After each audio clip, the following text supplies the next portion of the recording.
I've been a ground fighter, as they say, for 25 years. So what I mean by that is I've worked in the community and I've helped with governance, I've helped with running a very large strata downtown that I lived in. There's 1,000 people inside there.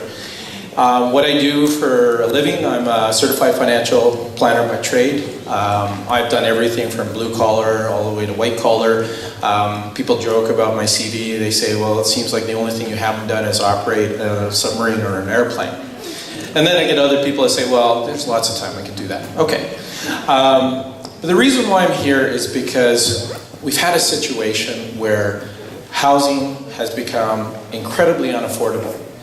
And for the last 3 years, I was a PAC chair in Strathcona, where I currently live. And a lot of the kids actually can't afford to live there anymore. And it's become a huge concern. It's a huge concern when we have 9-year-old kids telling me, I'm worried I can't afford to live in Vancouver. And they don't have the time to be kids anymore. Because I remember when I was a kid in Point Grey, playing with my army camp friends, we used to go out there and collect pop bottles from neighbors, get the deposit, get a slush kit, play a couple of video games. That was us. We did stupid things as kids. That's what made us who we are today.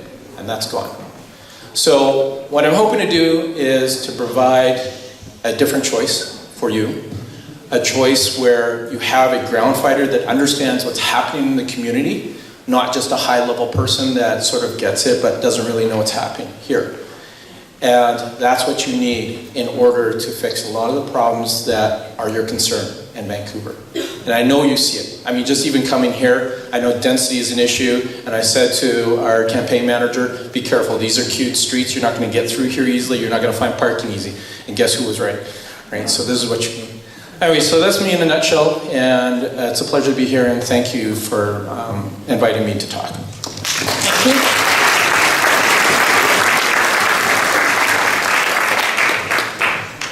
Well, good evening. Thank you so much, ladies and gentlemen, for taking the opportunity to be here and participate in democracy. Not enough people do.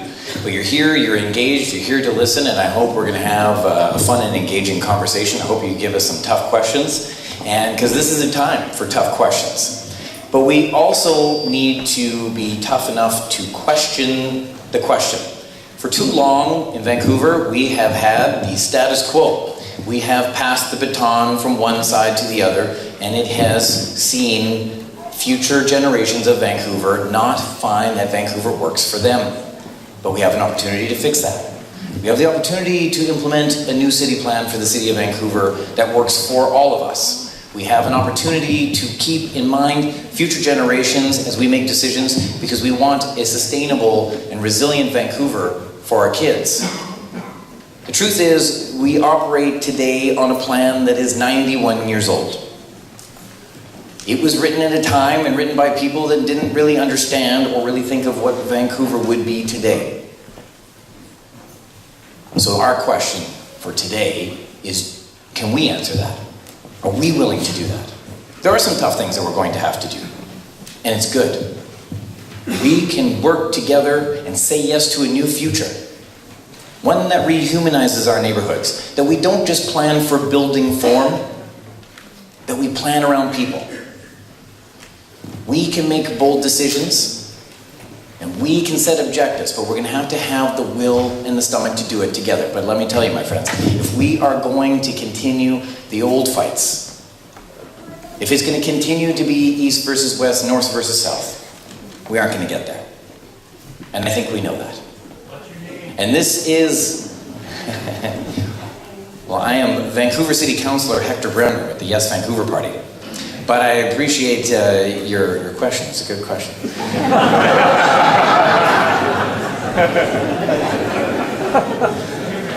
But we have an exciting opportunity in front of us, and we've had a lot of these debates. I think we've had something like 36 of these conversations, it feels like. But it's been a robust conversation. But I think what you will hear is a stark contrast between perspectives. Some will say we're going to do the same. Some will say that we're going to do less. Some are going to say we'll do marginally more. But we say yes to our kids and small businesses and our seniors through a new, bold plan. One that normalizes Vancouver. One that makes a 21st century Vancouver that we can count on. I'm looking forward to working with you, as we have over the last year at Council, and we can do so much more. So I'm hoping on October 20th that you'll say yes to our team, and I look forward to the rest of this discussion. Thank you so much.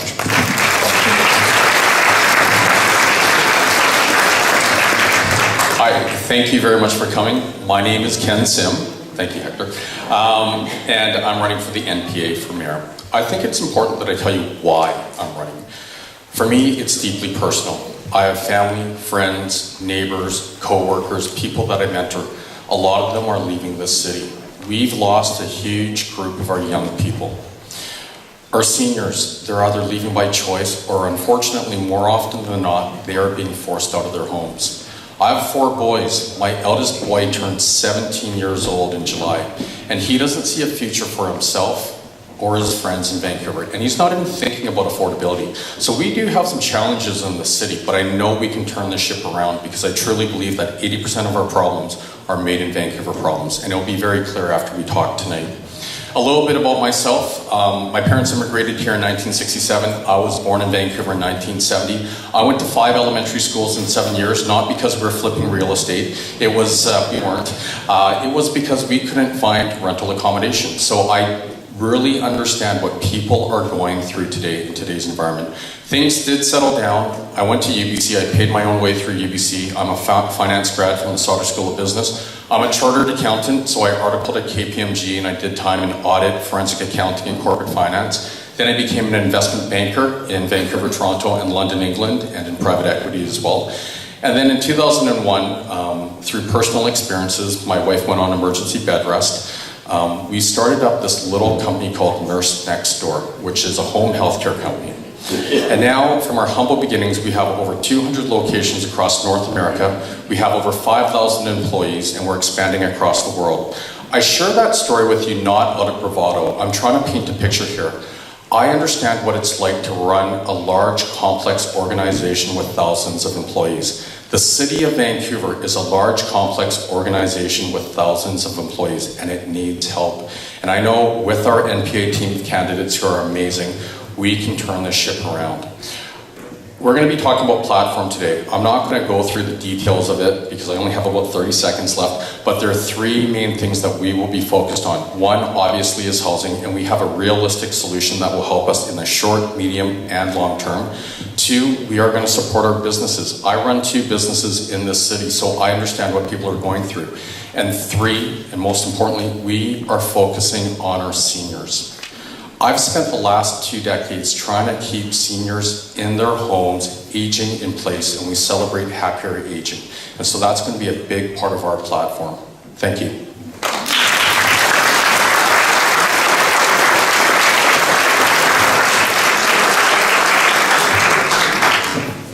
Good evening. My name is Shauna Sylvester, and I am running as an independent candidate for the Mayor of Vancouver. I want to thank the Dunbar Residents Association. This room is giving me shivers because it's like, this is democracy in the making. I don't think I've been in a room like this in years where people are packed. You can't even find a place to sit and people are standing out in the corridors. This is incredible. It's also, as we drove up here, I went through a bit of a memory. A year and a half ago, my mother died, and I made a promise to my mother. She had Alzheimer's, and I cared for her for 8 years, and I made a promise to her that I was going to cook a dinner for everybody at the funeral. And my brothers and sister thought I was crazy. And it was actually a priest that's just a couple blocks away. He just opened up the church, and he opened up the rectory, and he said, anything you need is yours. And a group of my friends, some from this neighborhood, helped me cook a meal for 135 people. So that was a year and a half ago, and it just feels so incredible to come down this street. I'm running for mayor because, like so many others, I'm very concerned about what's going on with our city. My daughter can't afford to live here. So many of the students that I teach are leaving. And so many of our small businesses on Dunbar, just businesses on 10th, can't survive. Friends in my neighborhood here say that this community is hollowing out, that families aren't here, that the customers are not on the high streets, that you have an empty house in every block, and that the sense of this community is shifting and changing. Well, if you feel it, you can imagine what's going on in the rest of the city as well. So many people are hurting in a way I didn't know. And that's been part of what's been so incredible about this experience, is getting to know this city and opening doors that I had never opened before. And understanding just the depth of what's happening. But the other thing I'm finding is just the incredible desire for change and the desire to find the solution. So I did something, I ran on how in this election. You're told you never ever run on how. You always run on what when you run for elections. And I went and put out my platform almost 6 weeks ago. 8 parts of my platform. I've added 2. Everything from seniors I put way out front. It was the 3rd platform I came out with. Building trust and confidence in government. Dealing with homelessness, housing, the opioid poisoning crisis, arts and culture, innovation. And all of that came from community consultation. It all came from the ideas of people in this city. And so that's what I'm running on, is galvanizing, bringing the best of what we have in the city, moving beyond polarization. Thank you.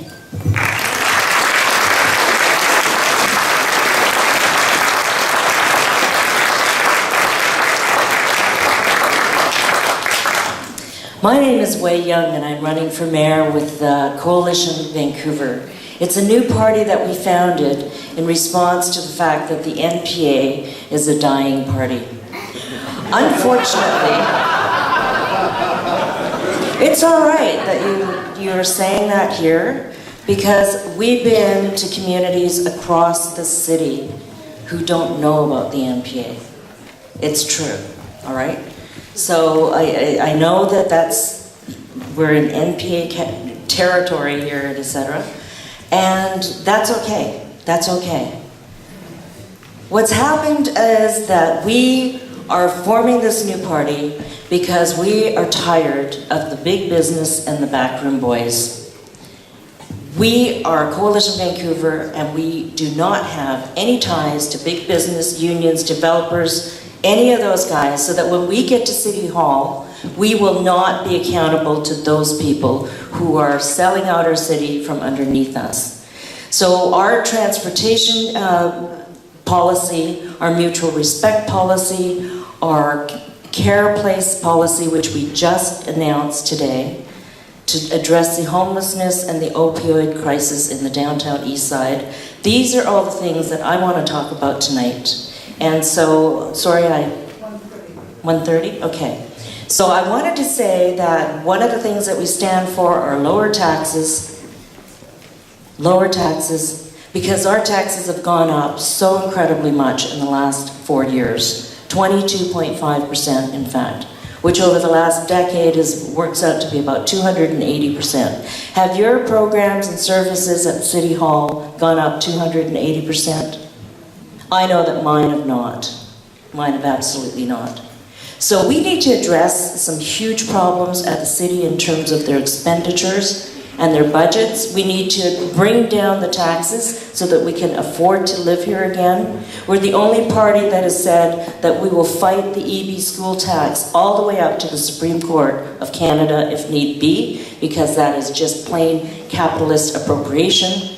We are going to be fighting for you as property owners, as residents in the city, to make life more affordable. And how we're going to do that is we are going to not sell another piece of city land, not another inch of city land. City land should be for Vancouverites. So based on that, we're going to build rentals, we're going to build social housing, we're going to build seniors housing, we're going to be able to leverage that land for our future and beyond. Thank you very much.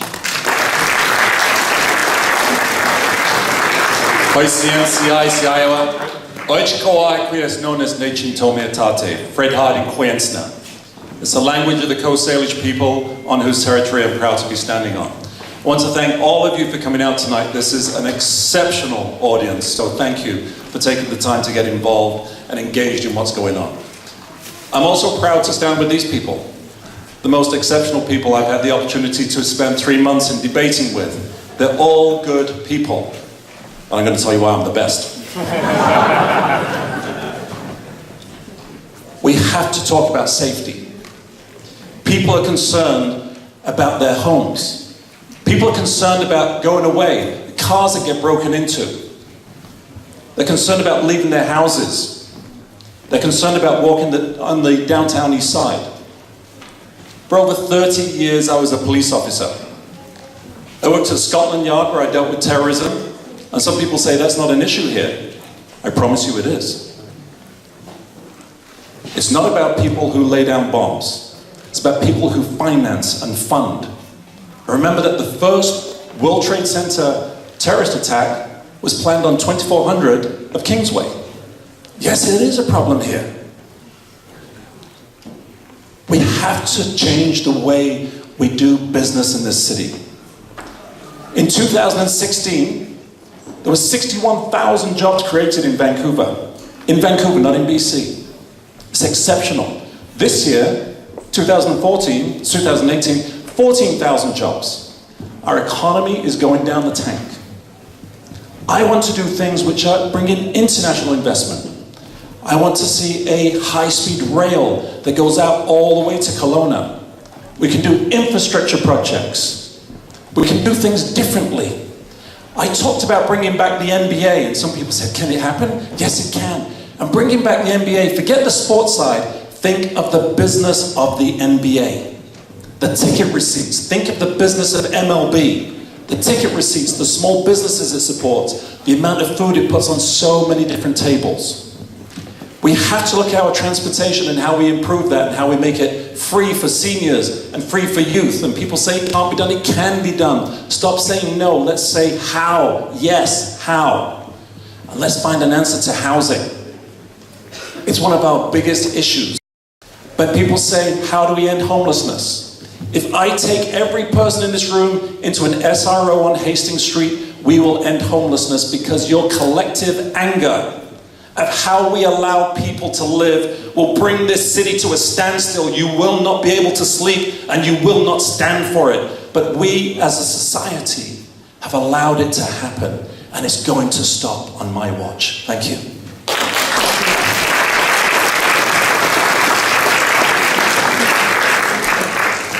Thank you to all the candidates who put their names forth. Thank you for your introductions. I'm going to ask now that you remain in your seat for the next round so we can speed it up. What we're going to do is we're going to take the questions that I have here and any others that may get dropped off to the podium. We're going to start from here, going that way. So it's from the audience side, it'll be from right to left. And the first person will have 2 minutes to answer the question. The next 3 people will have 1 minute. And then we go to the next question. So not everyone is going to answer the same question. But at the end of the evening, you will each be given a minute or so to summarize. And if you wanted to address any of the questions you didn't get a chance earlier, you can. All right? And there's 1 seat up front available. If anybody is struggling with standing at the back and would like to sit, there is 1 here. And if there's anybody who's struggling and really needs a seat up front and someone else can give it up, please do.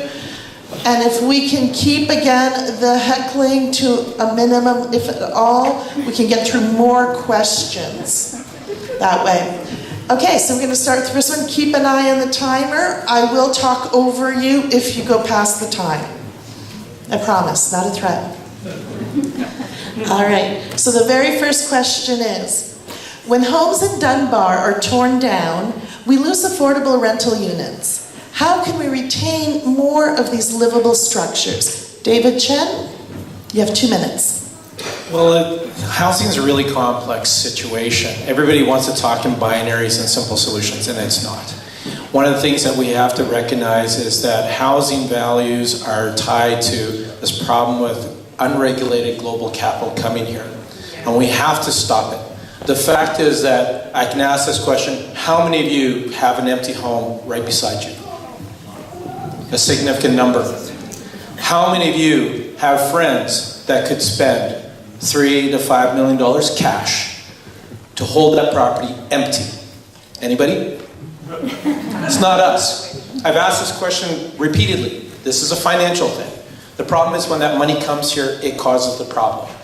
And so what we need to do is we need to work on getting rid of the land banking. We've got to work on bringing back homes for locals that work and pay taxes here. The empty homes tax has a problem. It's got bycatch, right? Because we have snowbirds. We have families that have lived here for 30, 40 years, paid their taxes, and they want to spend some time where it's warm. And the problem is those taxes are hitting them. And I've said this before. We need to have taxes that hit it with a laser focus. We don't want the bycatch. We want the land bankers out of here, and then we can start working on the rest of the formula. Thank you. Thank you, David. Hector, you have 1 minute. Well, in the Vancouver Sun today, though, it did lay bare that the issue is supply and the stunting of affordable home ownership options. The reality is, in areas like this, we tear down homes and we build single-family detached homes. The new homes, they do have rental suites in them often, and in some cases you may even be able to get a laneway. But our city plan contemplates bringing in a citywide plan that allows more housing choice in more parts of the city. And it's not about adding density just on streets like this, but across the entire city. And we need these options now, and specifically with rental. We will not get there with basement suites. We will not get there with incremental measures. We need purpose-built rental, and we need it now. So we looked around the world and found some very successful programs, and we have suggested a 3-year market correction program for rental that will approve 50 to 75,000 new purpose-built rental buildings. This is critical for our city at this moment. You can read about it at yesvancouver.ca and get the entire plan. Thank you, Hector. Ken. Yeah, so thank you. There are quite a few issues there. The first thing I want to state is I've spoken to over 8,000 people in the city, including a ton of people in the Dunbar area, and we listened, and the recommendations that came up actually made it into our platform. So the first thing we're going to do is we are pushing for 2 secondary suites in homes across the city. And that gives people the opportunity to have rental income so they can actually stay in their homes, because a lot of our people right now are being forced out of their homes because the property taxes are going out of control. So that's the first thing.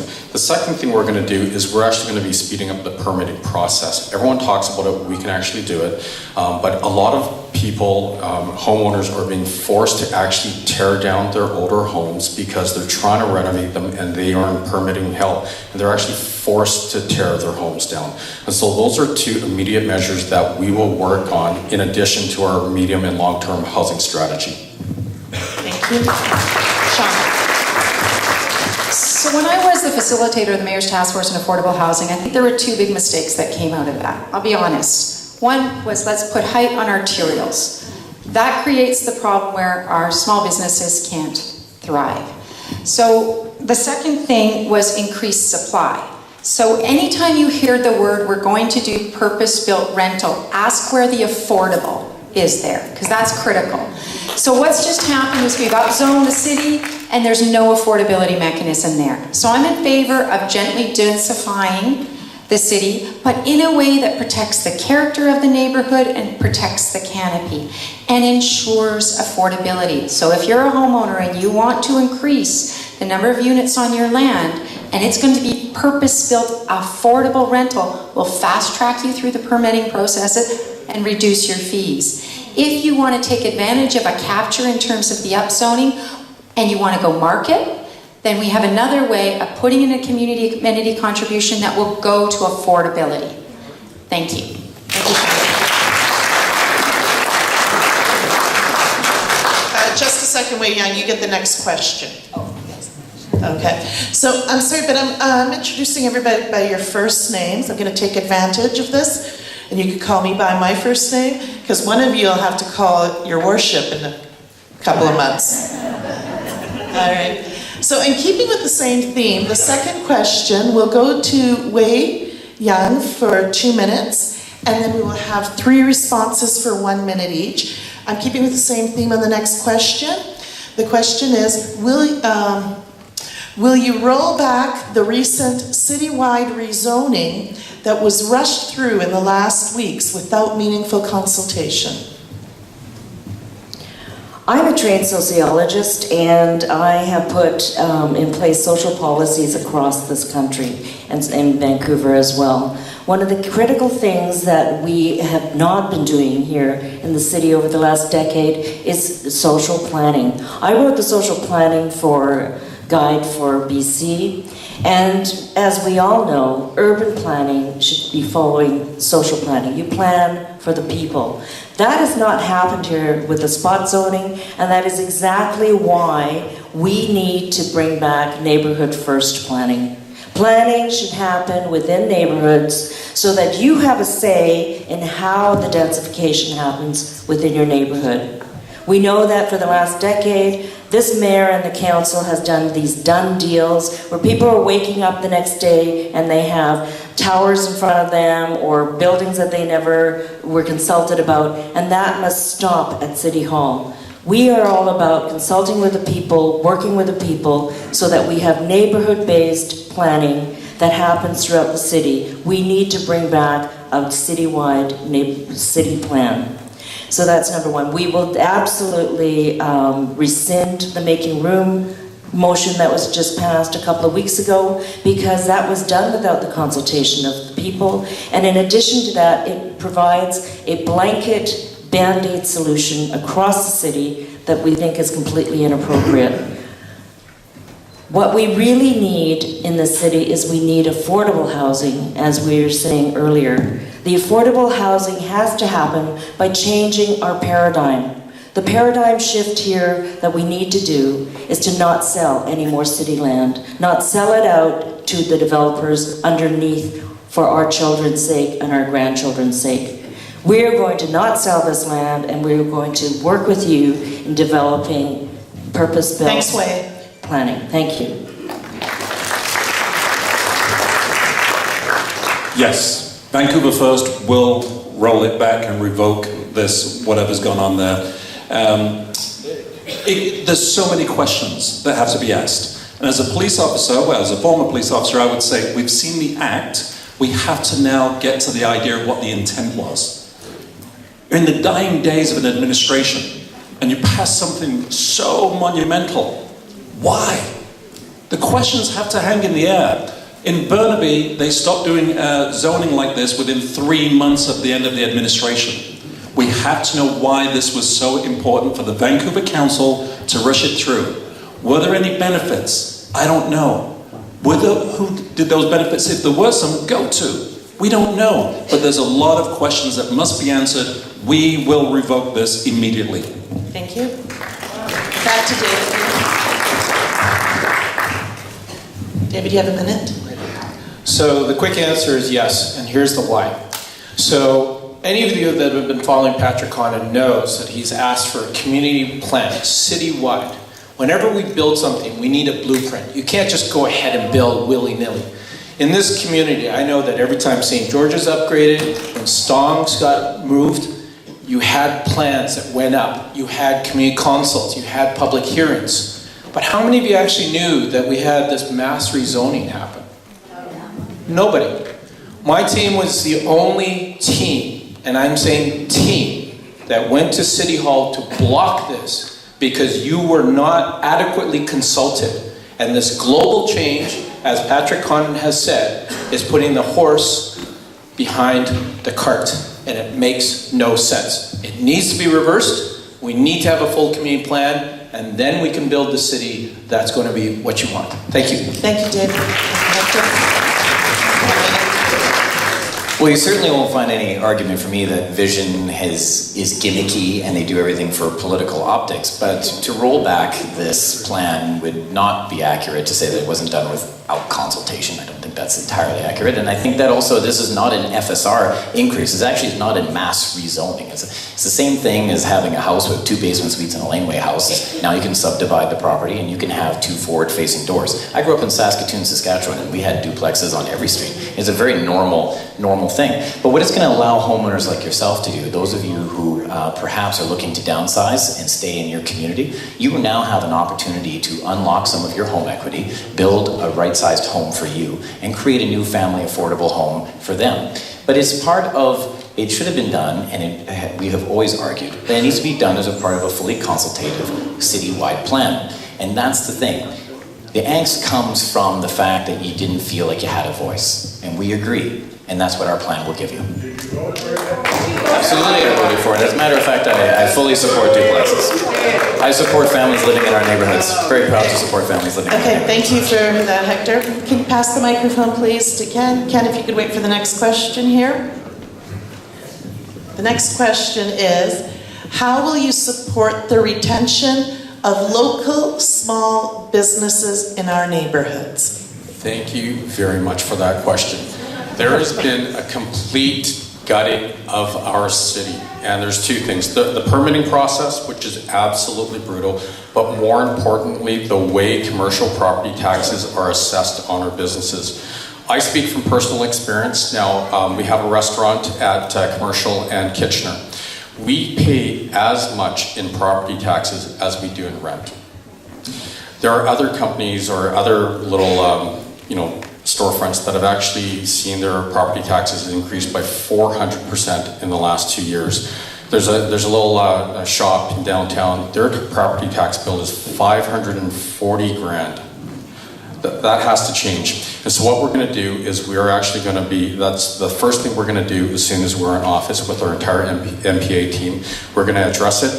We'll be working with split assessments and mill rates, but that's not going to be the long-term solution. What we have to do to fix this over the long term is we have to get our fiscal house in order at City Hall, because that's what's driving, the tax increases. And so what we're going to do is we are going to have an independent review of the finances at City Hall, and then we're going to act accordingly. Now, when you look at the budget at City Hall, it has increased from $700 million to $1.4 billion over the last 10 years. It's doubled.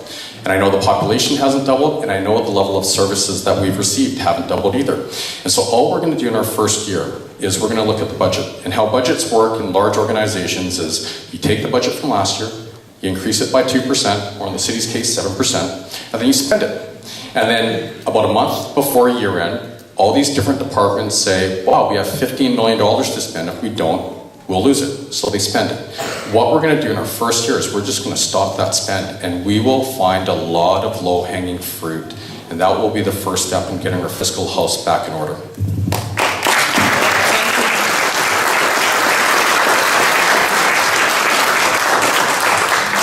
So the second platform I came out with was on small businesses. And part of it is, I've sat on the BC Assessment Authority. I know that local businesses are going through, I'm going to say hell right now, because they are on in property that's being assessed at the highest and best use, and some of them have gone through 100 to 400%.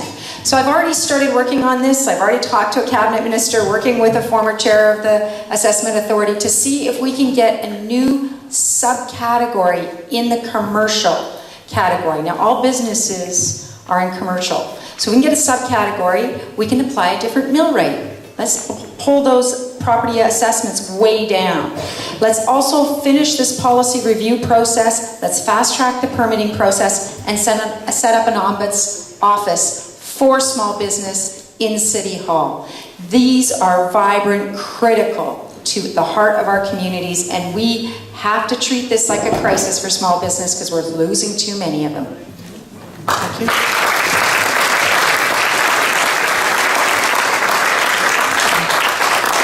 We all know that there is not one neighborhood in Vancouver that has not lost a small business, and it's tragic and it's heartbreaking. What's happening is that the small businesses they're paying 5 times the amount of property taxes, as we've already heard. And I completely agree with Shauna. We need to look at split assessments. I was also on the BC Authority Board. I resigned there, and so this is something that we can work on. In addition to this, though, I think that we need to do some structural change with some leadership at City Hall to support our small businesses. So we will actually have a small business unit under a Coalition Vancouver City Council, and that small business unit will cater specifically to small businesses and their needs. Currently, if they have an issue, they have to line up with every single other person at City Hall for service, and that stops their ability to do their commerce, to provide service to their clients, and all of those things. So we need to have a direct service that supports them. Thank you. Thanks, Wayne. Thanks, Wayne. Very simply, we've got to work on the permit process. The permit process in Vancouver has been killing businesses before they can even open. Businesses go bankrupt before they can get to the market. So we need to make sure that the permit process is actually reduced by 90%. People say it can't be done. Well, actually it can, because in Langley, Burnaby and Richmond, that's how long it takes. It's just the system is so broken in Vancouver. And we can do many things to improve that, and that is keeping the permit office open until 9 p.m. at night. That's one thing. I want to have a small business ombudsman to help with the skyrocketing lease rates and property rates, as we've already talked about, and a couple of us already think about that. But we also have to let the BIAs loose, the Business Improvement Associations. They know what's good for the streets and the blocks that they're on. Let them make a lot of the decisions, unencumbered by council weighing them down. Thank you.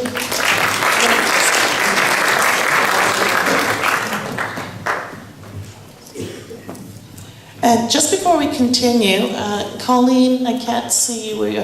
What time did we end again? 10 o'clock? We were thinking about maybe 8:45. We have coffee, we have decaffeinated coffee, we have tea, we have cookies, and we have a number of people who I think you would like to talk with. So once the debate ends, we'll ask you to stay around for treats. Okay, now, those treats don't come free. This room does not come free. This hat is going to make its rounds. So earlier I asked y'all to dig into your pockets and pull out your cell phone and turn it off. This time, I'm going to ask you to dig into your pockets, find a few dollars, and put them in this hat or this bowl. They'll both be circulating in the room. Just before we go to the next question. Now, the other thing is, I do want to mention, one of the candidates up here mentioned that if there is a remaining budget, a department has to spend it. I want to remind the candidates, if there's remaining time, you don't have to keep talking. Okay? Once the question's answered, we could move on. All right, so I'll get the hat out here, and if we can start out here, and then I'll get back to the next question. Thank you, everyone. I was at one of these debates last week in Surrey, and I was surprised how many candidates would give a one-sentence answer and keep moving, so we could get through more questions. And so far, we've been tackling the same questions I've heard in most meetings across the city, the same issues, and obviously they're the issues that are most important to the voters. Taxes, zoning, housing, small business. So we're going to move to something else here, a couple of questions that are coming in, clustered in different topics. And the next one is, some candidates have stated they would bring back weekly garbage collection. Does that make sense, or does it make better sense to educate people how to recycle and use green bins? So we're going to start with David on this one. You have 2 minutes. And the next 3 candidates will have 1 minute each. Just gonna make sure my timer is ready. You're good to go? Go ahead, David.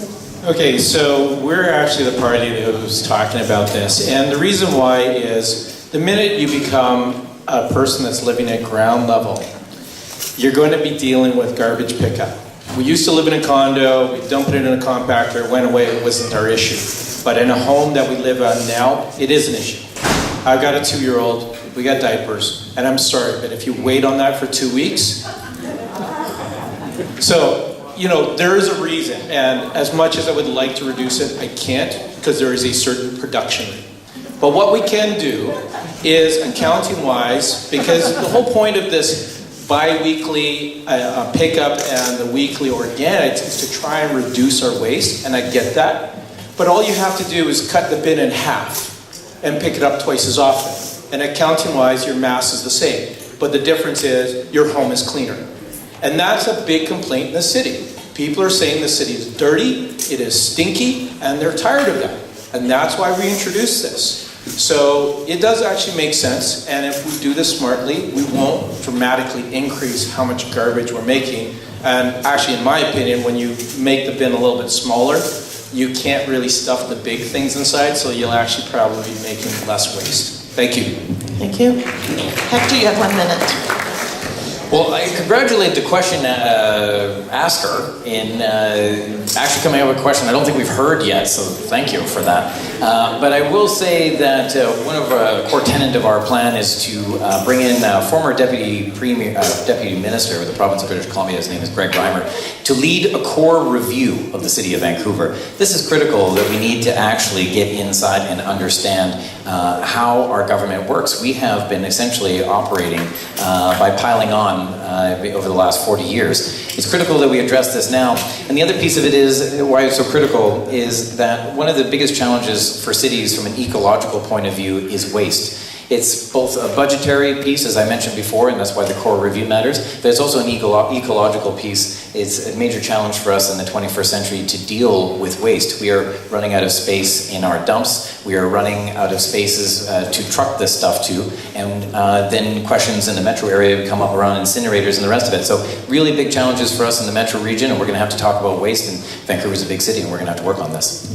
Thank you, Hector. Ken, you have 1 minute. Thank you. Yes, so I think we can all agree that our city does feel a lot dirtier than it did 10 years ago. I actually don't know the answer to whether or not we're going to go to weekly, but there will be certain areas that we will actually put a lot of focus in cleaning up the city. For example, the downtown east side, Chinatown, Granville Street. There will be a focus of resources in these areas and on the streets. Whether or not we go to bi-weekly or every 9 days, I really don't know the answer to that, but we will be looking at it. Thank you. Shauna, you have 1 minute.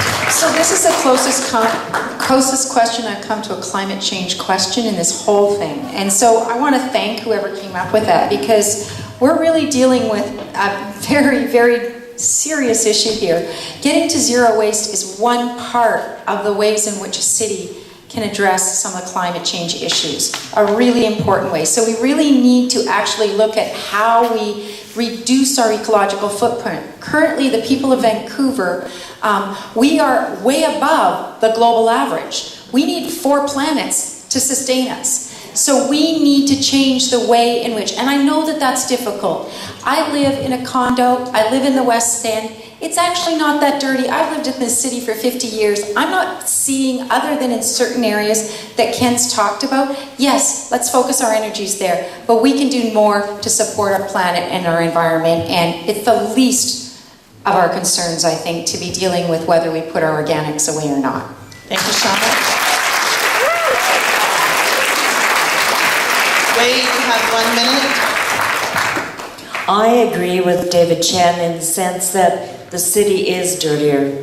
And I don't know if you've noticed the rats. Yeah, the rats, exactly. So we do...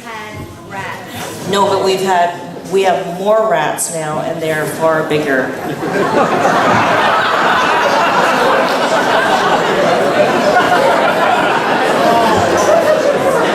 If I can bring everybody's attention back to Wade, it's her minute.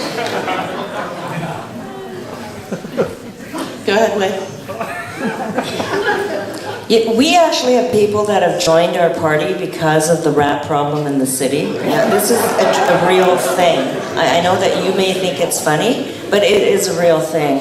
And there's no way that people should be having barbecues in their backyard and have rats running around, which is exactly what's happening in our city, in different parts of the city.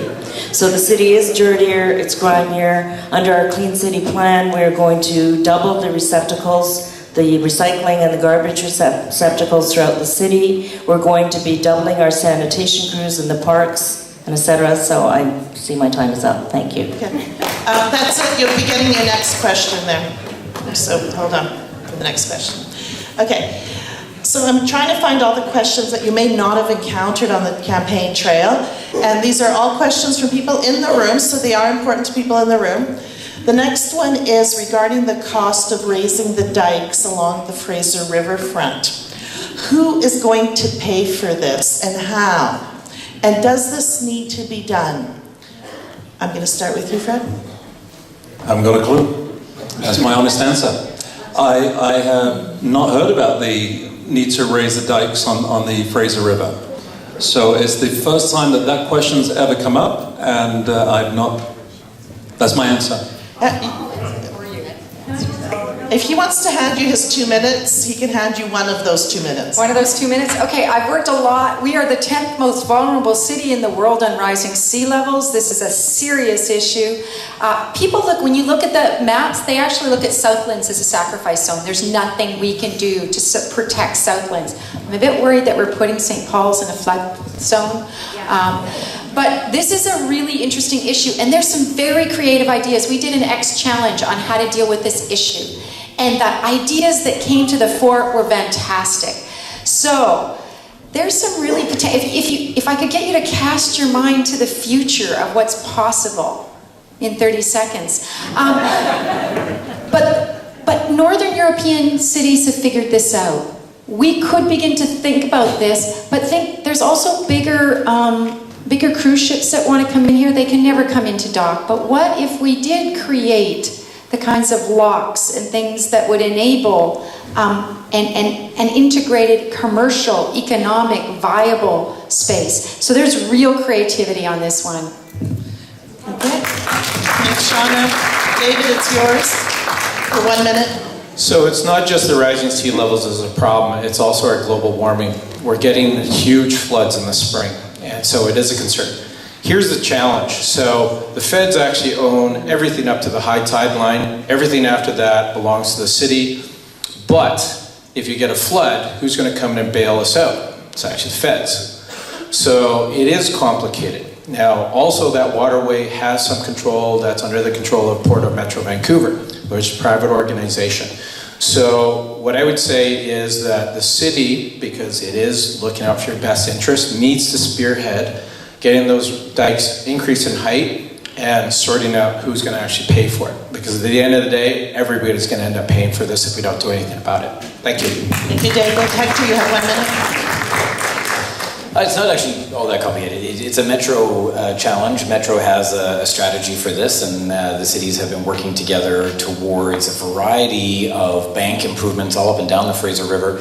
And the city of Vancouver obviously contributes to this, the province of British Columbia contributes to this, and the federal government contributes to this. So there is a syndication of funding. Of course, the question then becomes, how do we have the money? How do we continue to fund what we have to do and what we would like to do?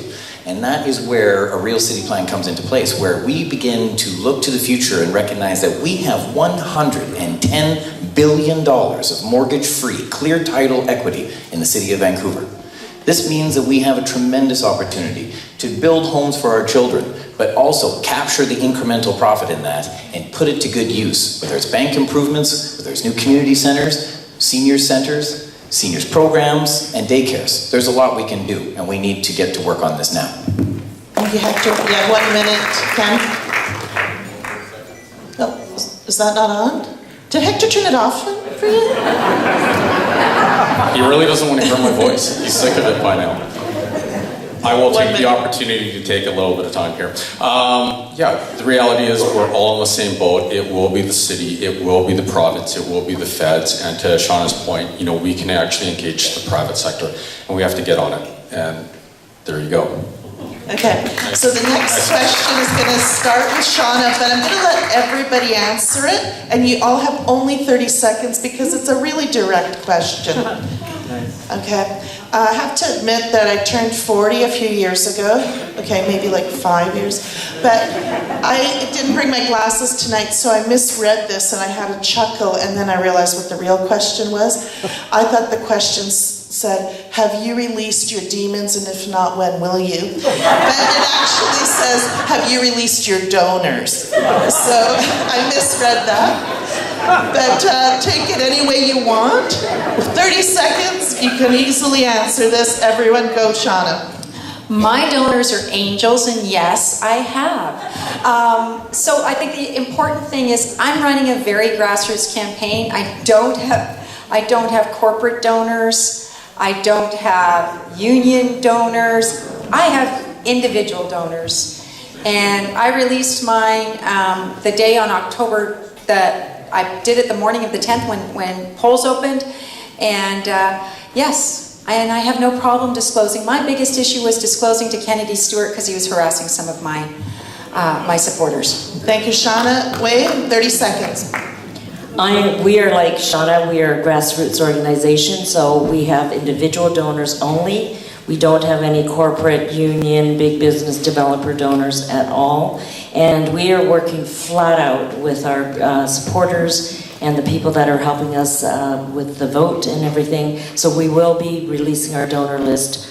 I think that, when to meet the regulations when it happens. Thank you. Thank you, Wei. Brett. Yeah, we will. You're compelled to, you're obliged to. I certainly can't do it before Saturday. We're also a grassroots organization, and I have no corporate sponsorship behind me whatsoever. None of our team does. It's all coming in from individual donations. Thank you. Pass it down to David. 30 seconds. So we are planning to release it. Our delay has been, we've been dealing with pledges, and you don't really want to release a pledge if the money doesn't actually come in. And then the secondary problem is that when we're looking at the fact that we're actually running a skeleton crew, we are grassroots. You know, at the end of the day, we are a small team, we got great ideas, and Tiffany, who is our financial agent, is also running for school board. So if you've ever tried to campaign, you will know what kind of grueling schedule we're running. Thanks, David. Thank you. Next, Hector, 30 seconds. Yes, we've released everything, and we will be releasing more in the near future. Thank you. Thank you. Ken. Yes, we have, and we're running a grassroots campaign as well. I think it is. We just have. Okay, let's keep the heckling down, please, so we can get everybody to answer. We have. Chip, that's a great question. So Chip Wilson, he is like everyone else. He can contribute $1,200. Whatever. So anyways, this is very important though. I think what we have to, the big elephant in the room, and unfortunately he's not in the room, is the fact that there's one candidate who is actually, he says he's disclosing, but then he has a lot of third party and union support that he will not disclose. And as a resident of Vancouver, okay, you should all be concerned about it. Sorry. You can address it. If there's anything you haven't said, you can always address it in the closing remarks. Thank you. Okay, pass the microphone to Sean. To me, or I just did the first one? Yeah, no, we're starting a new question. A new one. A new one. Oh, okay. Since everybody had a chance in that one, we're just going to start with you. Okay, sounds good. Okay, so this question is about pesticides. Why are they still being sold in the stores in Vancouver? I love these green questions. I gotta thank you for that. It's a very good question. I think though that a lot of people feel that within their gardens that they do need to do pest control. And so I think that that's an issue. I'm not somebody that's gonna say absolutely no sale.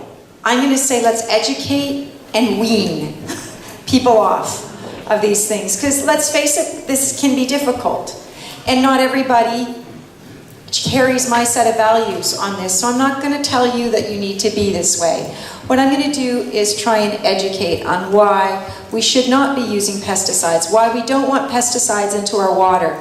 We certainly don't want pesticide streaming down off our streets into our water, and so those are the issues around pesticides. And if you look in some situations, we've got situations where women in their breast milk have far more higher toxicity than we ever want to see in our system. So there is a real rationale, a real health reason to start to get rid of pesticides. They are toxins, but they also serve a function. And I'm not at that stage yet where I can say a total ban. Although I'm moving there. Thank you. Wei, 1 minute. I think I agree with Shauna on this. Thank you. Fred, 1 minute. Yeah, I agree with Shauna on this. No, we have to. This is education. I've had gardens for 30 years, and I stopped using pesticides 20 years ago. And it's just certainly what concerns me is my mother was a great gardener with fruit and veg, but it's people like my mother who would never use a pesticide in her entire life. Their neighbors are using pesticides. So I'm worried about people who are growing their own vegetables, and what goes on with their neighbors. So yes, it is a major concern. Thank you. Fred, David, you have 1 minute. So here's the scientist talk now. I'm sorry to bore you. But the problem is that it's a behavior pattern. So the reality check is the reason why we started with pesticides is that it increases the yield of the crop because you're not losing it to pests. It's way easier. Take your Schaefer beetle. It's a real simple thing. Marquette works like a hot damn. But if you use a nematode and you don't keep it wet, it's not going to work. And so this is the reason why a lot of gardeners and landscapers, they still use it because people want that quick fix. But the reality, sorry? Marquette is, but I'm saying that this is the reason why people still want pesticides because they work really, really well. But it doesn't mean that it's a good thing for our environment. A lot of these things will concentrate, they will get to us. We are the apex predator, and it continues on in that concentration mode, and it's a bad thing. So we do need to think about other things that scientists bring up, which Thank you, David. Time's up. Hector, you get the next question. Okay. All right, so I just want to remind everyone, please don't heckle with questions from the audience. The candidates you see here, plus others who are in the room, and I spot a few others, will be available to discuss further a few issues later. Okay, so Hector, you're going to start with this next question, which is very timely, and that is, what is your platform regarding licensing of the marijuana stores? So in 2 days' time, we will, the federal government in action of legalization of cannabis in the country will to come into place. The province has set forth a regulatory regime for it, and they have provided an avenue for people to apply for licenses to retail. The City of Vancouver, and as a Vancouver City Councillor, I've been working with staff over the last year determined the best path forward. What we're currently working on is the fact that there's about 20 stores that are basically turnkey. They've followed all the rules, they did what they were supposed to do, and we should be able to permit them in a relatively timely fashion. There's another approximately 30 that are in a bit of a close to zone, and they're going to take a little bit more work. We're going to have to get to them. But there's about 190-ish stores operating, thanks to somebody jumping the gun. And what happened is now we've got these stores where we are really constrained from a charter point of view of what we can do. One of the first things I did when I became a city councillor, I said, well, why can't we increase the daily fines to a dramatic level and put these guys out of business? I don't want to see gangsters getting rich, and I'm really concerned about where some of the supply is coming from. But legal came back to me and said, look, you go to the Supreme Court on this, or you go to any court on this, and you're just not going to be able to win. You're limited as to what you could do. So we devised a new plan, and I worked with the general manager for permits to actually look at commercial property owners. So if you were leasing to an illegal business, we're going to ruin your day. And we're going to make sure that we will give you a fair warning. You can shut down the business, or we will make sure that you will pay fines. We will shut off services to your building, and we will get them closed. But this is a profound opportunity for the City of Vancouver. Not everybody's going to agree with it, but I mean, not everybody agrees with gambling, tobacco, or alcohol. But the reality is this is about getting gangsters, cutting off gangsters' money, and this is about actually capturing some of this opportunity so we can pour it back into civic services. Thank you, Hector. Ken, you have 1 minute. Thank you. So I have 4 boys. My eldest boy is 17, and I know that the male brain doesn't fully form until the age of 25, if it ever does at all.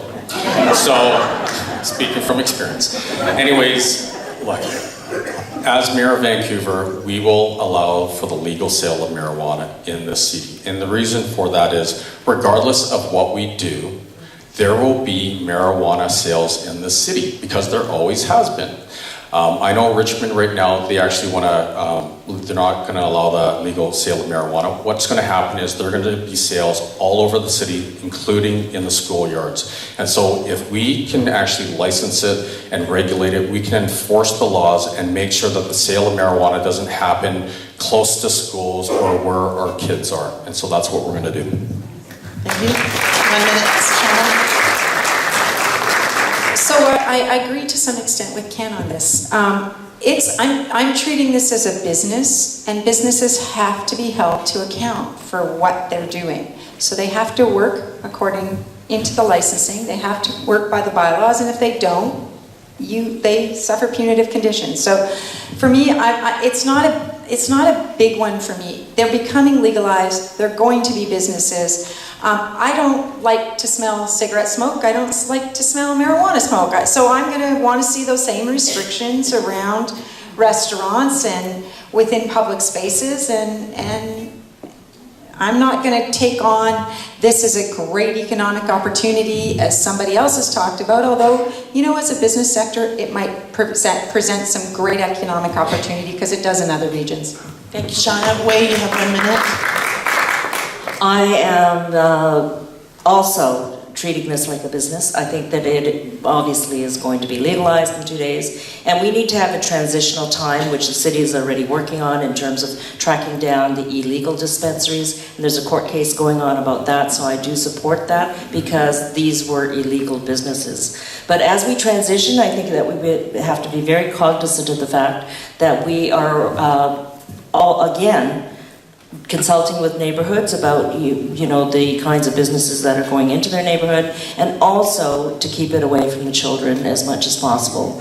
So the other point to this is that we need to ensure that the health and safety standards of the products are at a very good level, and so that is the third piece that I would be very concerned about.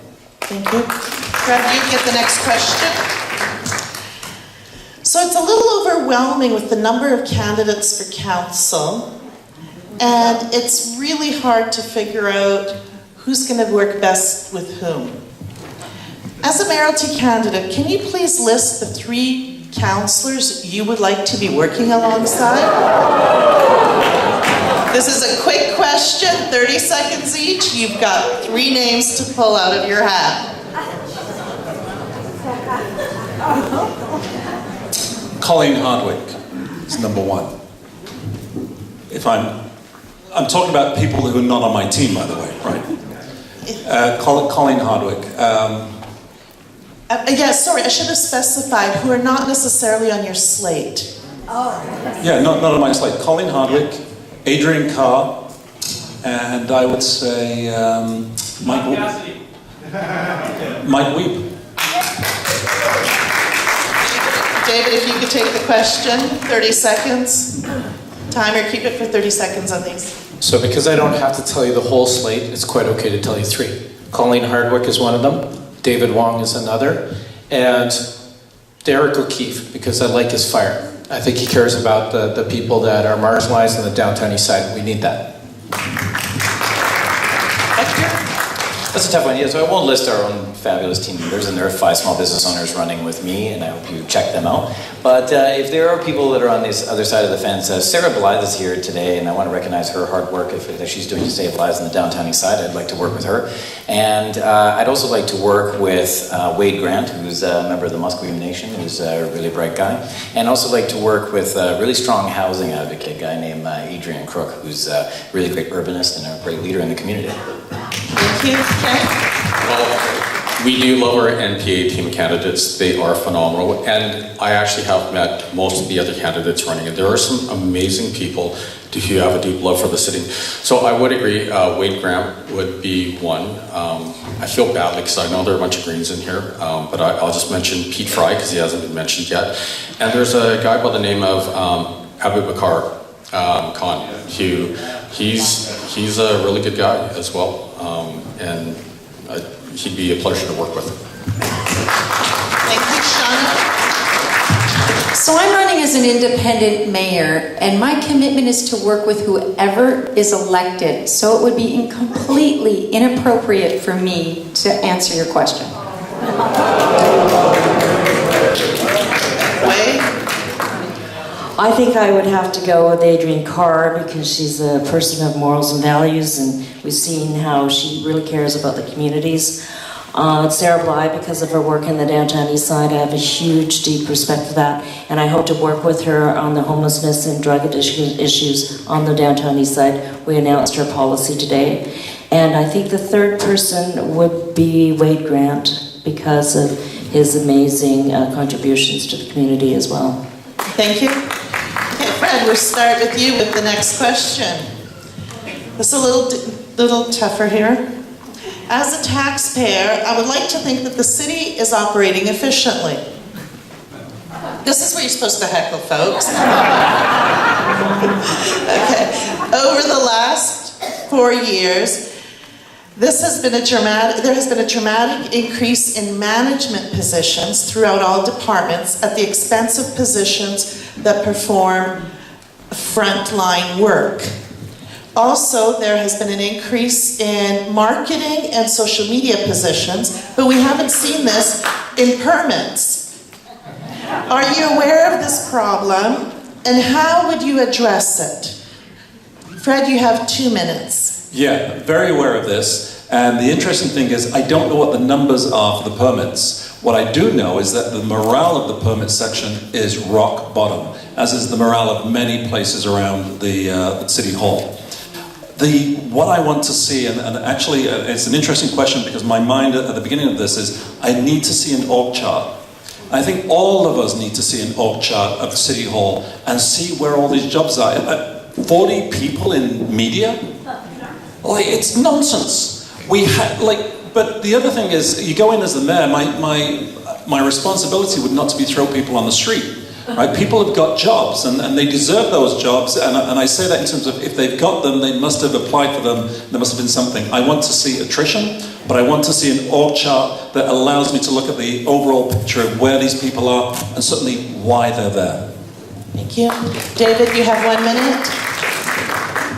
So yeah, there was an article that said that 20 of the managerial people at City Hall have some of the highest salaries in all of Canada. That is a concern. I do get that you do have to pay to get good help, but when's the last time we actually evaluated that? Same thing with the communications department. We have over 43 people in there, and coming back to that earlier question about the mass rezoning, they obviously did not communicate very well with you. So I would say they failed. So in that vein, I think it's time to review what we do with that. Now, that also being said, I do think that we also have to really look at sort of the culture inside City Hall. You go at this going, I'm going to nail all you and cut you off, you're going to create a disaster. I think you need to go to them, consult, where's the weak spot, how can we improve this, and redistribute those funds. Thank you. Thank you, David. Hector, you have 1 minute.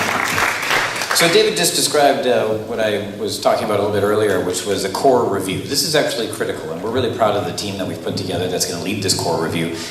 Greg led the core review for BC Hydro that found $70 million a year in operational savings, and it wasn't about firing people. It was about getting into the organization and making sure that people were in the right jobs and that it was organized properly. Because, last year when I ran in opposition to Vision Vancouver and took a seat from them at City Hall, of course, you always say, City Hall's a mess. City Hall's a mess. Well, I got in there and then I realized it actually is. Because I've seen the org chart. I've been in there. And I'm telling you right now, it is absolute chaos. There is no real logic to the way that many of them are organized. Staff morale is factually very low. People are very frustrated, and it's lacked leadership for too long. This core review is critical. We're going to bring staff along. It's going to be a positive experience, and we're going to make sure that we have a win-win situation and we get a city that works for us. Thank you, Hector. Ken, you have 1 minute. Thank you. This is actually something I do for a living, and we are known, like my companies are known around the world for being operational workflow experts, and so we've set the baseline. So if we're to look at this, I can tell you right now, we have amazing people that work at the city. It's not a people issue, it's a process issue. The system is absolutely broken. What we need to do is realize that, we're gonna fix the system, and it's not by throwing technology at it, and it's not by throwing more people at it. That's a mistake that everyone thinks about and they try to implement, and it always fails miserably. Because when you throw technology at a broken system, all you do is you make more mistakes faster. You do.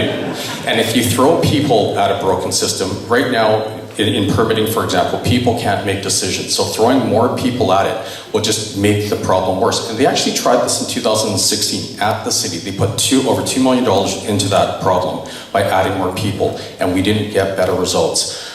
I know workflow, we can improve this. Time's up. Thanks, Ken. Okay, I'm just going to take a very short break here to ask that all other candidates who didn't speak earlier at the beginning, who are in the room, please identify themselves. I can spot a couple of them around. And if they can please come up to the front. They will each be given a minute to introduce their name, their party, and the position they're seeking. And they will be given 1 minute. And we'll give the mayoral candidates a chance to catch their breath. So if everybody can line up at the front. Bringing the mic down a little bit.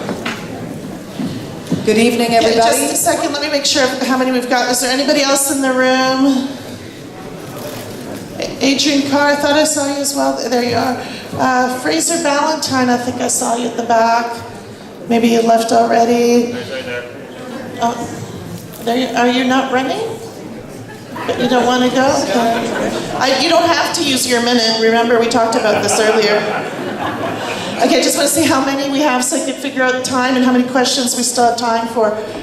Okay, so how many candidates do we have? 1, 2, 3, 4, 5, 6, 7, 8, 9, 10, 11. Okay, so we're going to have 1 minute each, 11 minutes. Please keep an eye on the timer. I will talk over you if you go past your minute. All right, so introduce your name, your party, the position you're seeking, and use the rest of your minute to tell us about yourself. Okay, I'll go.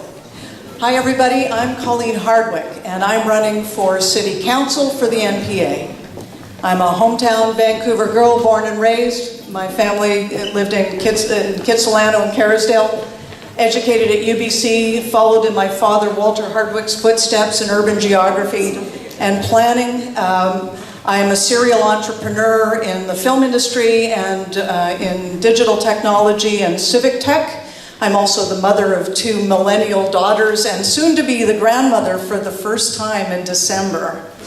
And I'm running because it's a change election. I've been very dissatisfied, as I think many people have, with the way the city's been run over the last decade. And I'm prepared to get in there and roll up my sleeves and try and do something about it to build a better city for our children and our children's children. And that's me, Colleen Hardwick. Thank you very much.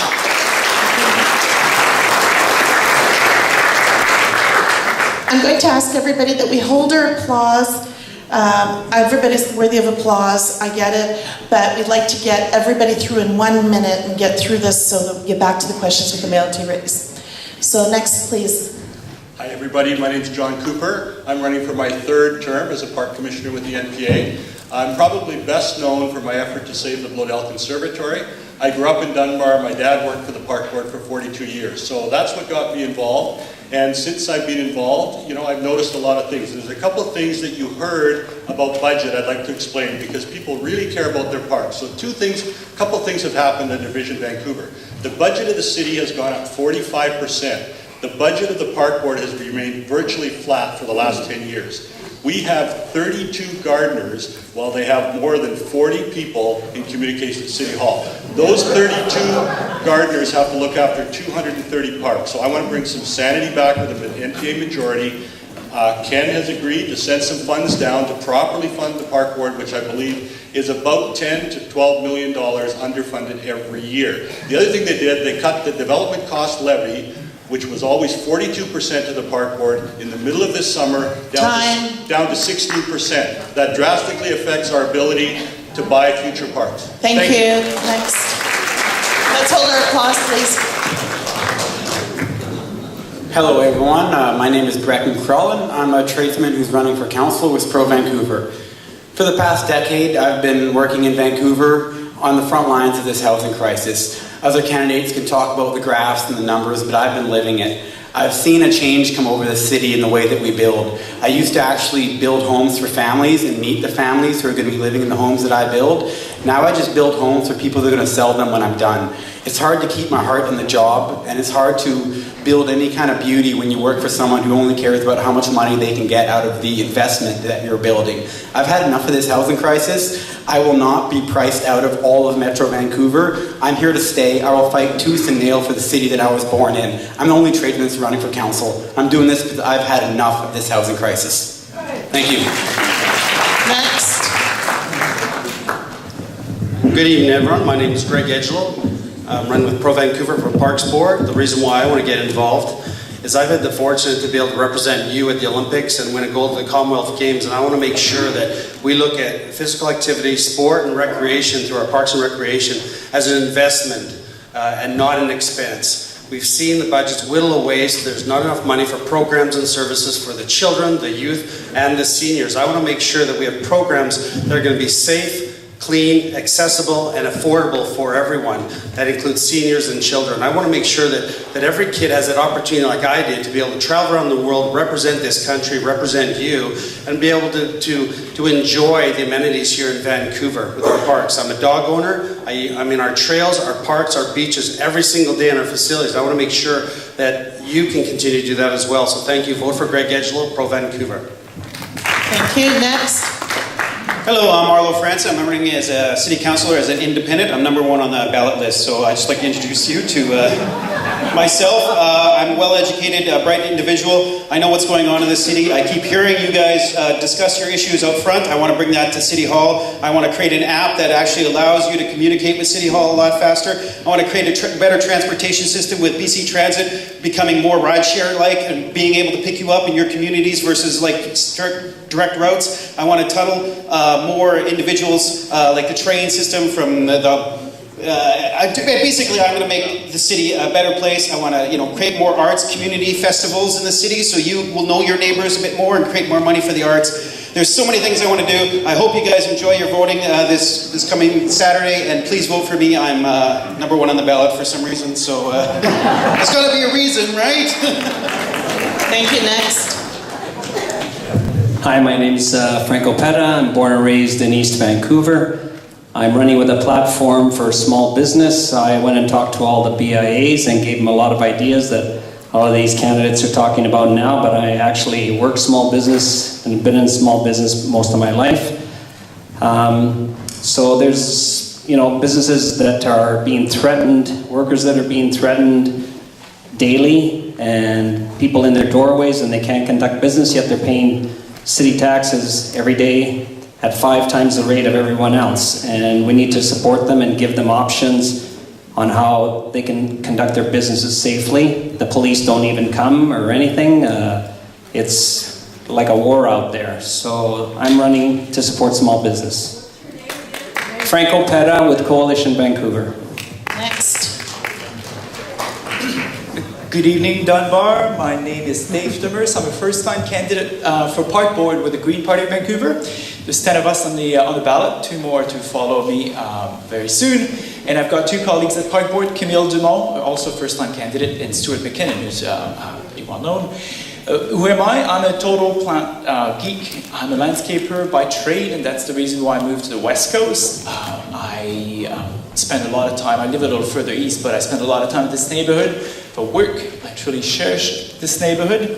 Again, my name is Dave Demers, Park Board candidate. I'm looking forward to meeting you and chatting a little more after, and I'll also be taking plant question. Thank you.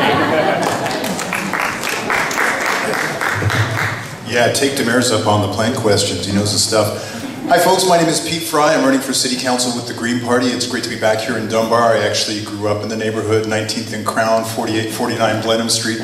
I spent the summer of '76 watching Star Wars at the Dunbar Theatre like 1,000,000 times. And as I was telling my counterpart here, I was part of a weird French immersion experiment where I actually was one of 5 boys who went to Convent of the Sacred Heart for K to 1, which my wife says would probably explain a lot about me. I could tell you all about our fantastic platform. I could tell you, which is about 40 pages, it's on the website. I could tell you about our vision for affordable housing, or complete communities, or a city hall that works for you. But what I really want to say to you folks is that every day we see more news about climate change and the climate crisis that we're facing for all of us, for our region, for our kids and our grandkids. So when you're voting green, and we've got 4 for council, 3 for parks, 3 for schools, including David Wong for council, who's not here tonight, but when you vote for Greens, know that we put climate change and the environment first.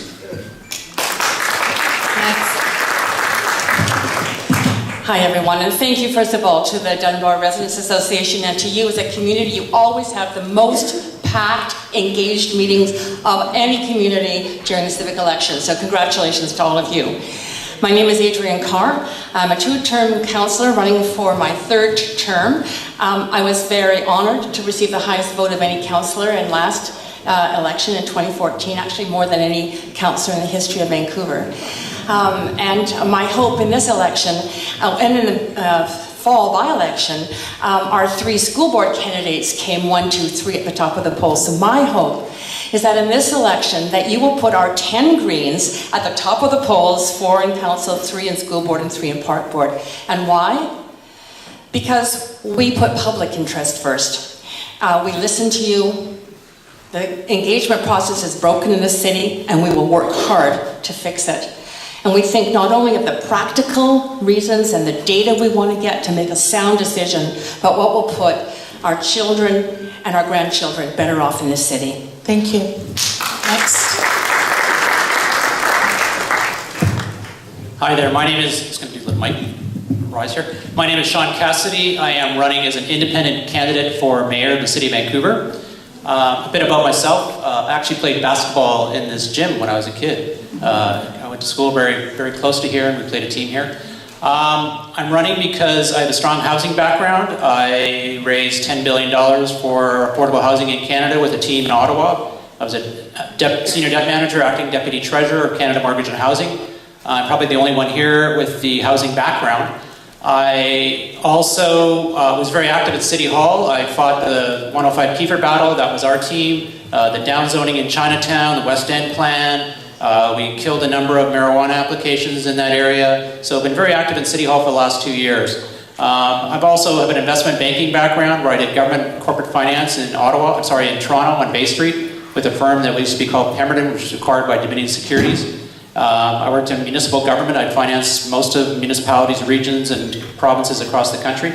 So I bring in a lot of management skills that probably in the next reset. Thank you. Next. Would be good. Fraser Ballantyne, 3-time elected Vancouver School Board trustee. I'm running because I want to give back to the system that gave me a wonderful career, about 40 years at every single level. If anybody has any sense of what's been going on in the school board, it has been a circus over the last six years, and I've tried to bring back some governance. The MPA has led the governance issue over this last year, and there is stability coming back into the board, thank God, and that's one of the things that I'm out for.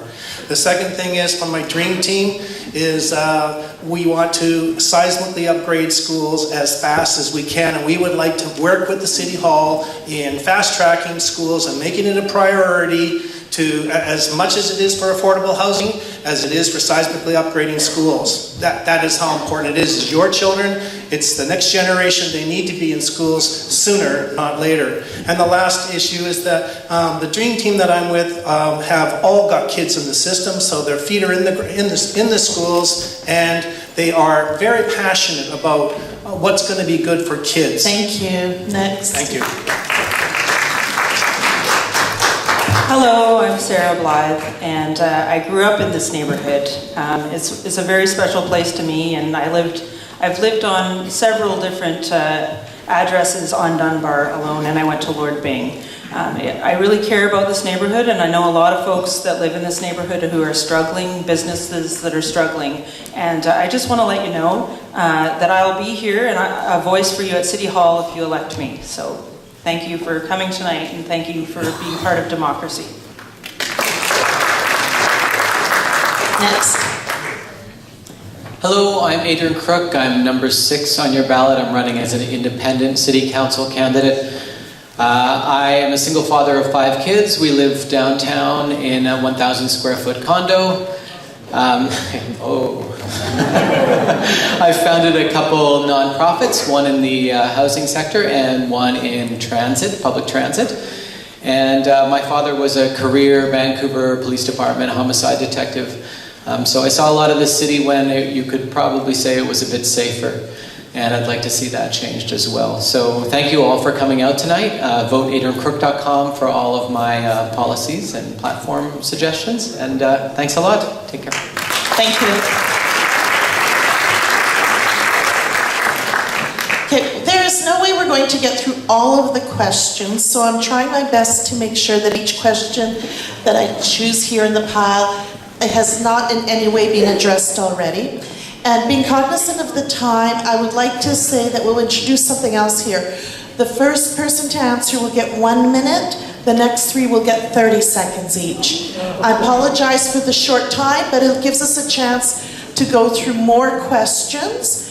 And of course, there will be a rebuttal time at the very end where you have your closing remarks. And before we proceed, I just want to say, while everybody's getting their seats again, a big thank you to all the candidates running in all of the positions as mayor or anything else. It's a tough job.